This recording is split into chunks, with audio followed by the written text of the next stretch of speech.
नमस्कार, मैं आशुतोष श्रीवास्तव। शराब मुक्त बिहार अब अपराध युक्त बिहार की ओर बढ़ने लगा है।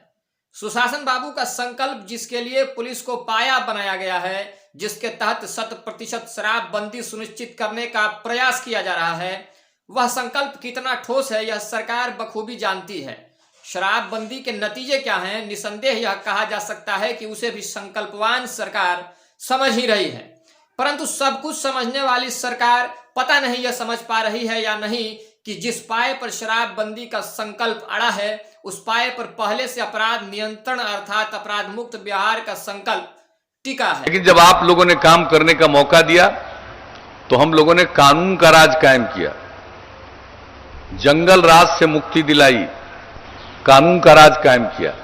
बिहार की जनता सुशासन बाबू को शराब मुक्त बिहार के लिए, बाद में पहले अपराध मुक्त बिहार के लिए ज्यादा सराहती है। लेकिन जब से बिहार को शराब का चक्कर लगा है, तब से अपराध मुक्ति का संकल्प बुरी तरह प्रभावित है।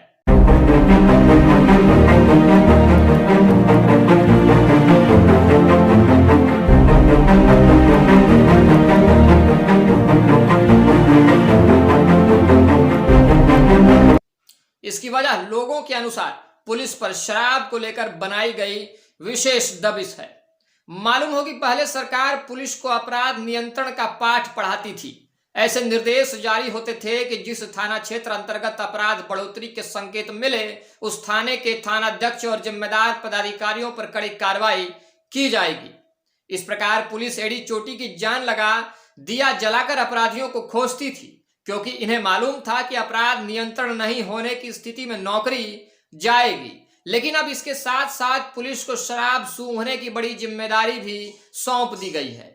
पुलिस को इस संकल्प का पाया बनाया गया है और इन्हें कहा गया है कि उनके थाना क्षेत्र से यदि गलती से भी शराब की बू आई तो कुछ भी हो, नौकरी मानो गई। लगातार अखबारों में शराब द्वारा अलग अलग परिस्थितियों में पुलिसकर्मियों की नौकरी पी जाने की खबरें प्रकाश में आते रही हैं। परिणाम यह हुआ कि आज अपराध इजाफे से जितना डर पुलिस को नहीं है, उससे कई गुना ज्यादा डर शराब की बू मात्र से है। इन सबके बीच जनमानस की बात करें तो आम जनों में दोहरा भय है। पहला भय अपराधियों से है, जो शराब सूंघने में पुलिस की व्यस्तता का फायदा उठा इन्हें हथियार के बल कहीं बीच सड़क लूट रहे हैं, तो कहीं किसी को गोलियों से छलनी कर मौत के घाट उतारने से नहीं कतरा रहे हैं। दूसरा भय बोतल से है, जो गलती से भी इनके आसपास मिली तो सफाई देते देते जेल पहुंचना तय है। अब रुख करें शराबियों की, जिनके पीछे पुलिस लगातार लाठी लिए दौड़ रही है, तो उनकी समस्या कोई खास नहीं है। पी रहे हैं और पीते पीते यदि पकड़े गए तो इनका राग यही होता है कि थोड़ी सी जो पी ली है, चोरी तो नहीं की है। लेकिन इन्हें यह समझना चाहिए कि चोरी से बड़ा अपराध पीना है। शायद इन्हें नहीं मालूम कि जिसे पीने से उन्हें रोका जा रहा है, उसने कितनों की नौकरी पी ली है।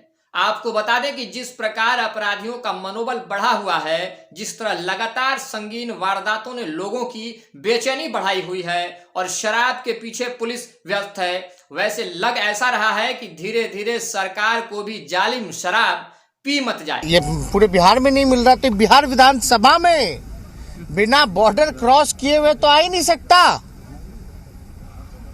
वहां क्या शक्तियां लगा रहे? क्या महिलाओं के बाथरूम में घुसना चाहती है पुलिस?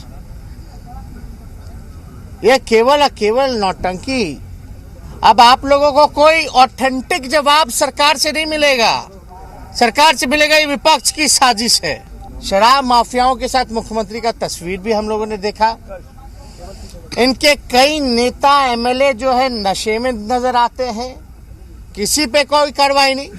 भ्रष्टाचार की छूट है, शराब की छूट है, अपराध करने की छूट है नीतीश कुमार जी के विधायक और मंत्रियों को, लेकिन कार्रवाई और सुनवाई एकदम नहीं हो सकती, क्योंकि बिहार में आप कहिए बेमिसाल 15 साल बेमिसाल, देख लीजिए कितना बेमिसाल तरीके से धड़ल्ले से बिहार विधानसभा शराब की बोतल पहुंच गई। हमारी माने तो शराब पर नियंत्रण के साथ साथ अपराध पर नियंत्रण भी प्राथमिकता होनी चाहिए, अन्यथा अपराध नियंत्रण संकल्प पर संकट साफ साफ दिख रहा है। और पुलिस जो बतौर पाया इस बोझ को उठाए हुए है, उसका सिर भी झुकता नजर आ रहा है।